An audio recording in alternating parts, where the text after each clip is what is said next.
প্যাশনকে কোনোদিন মারতে দেবে না, সবসময় ভেতরে রাখবে। প্যাশনের জন্য আমি জিন্দা আছি, প্যাশনকে জিন্দা রাখবো। পেশেন্স যদি আমি রাখি, হুড় না করি, তাহলে আমি আমার ঠিক মঞ্জিল को मिल जाएगा मुझे। থার্ড হচ্ছে পজিটিভিটি। যদি আমার পজিটিভিটি থাকে আমার ভেতরে, সবসময় পজিটিভ ভাববো, পজিটিভ লোক সঙ্গে কথা বলবো, পজিটিভিটি মানে ক্রিয়েট করবো চারদিকে, দেখবেন আমার চারদিকে পজিটিভিটি চলে এসছে।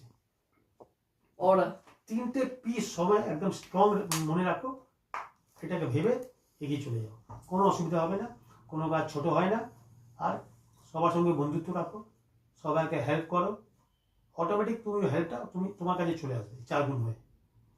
সবসময় খোলা মাইন্ড রাখো, কিচ্ছু অসুবিধা হবে না। অনেক সময় তো আমি কি বলেছি, আমার কম্পিটিটর যারা আছে তাদের আমি কাজ দিয়েছি, আপনি ছবি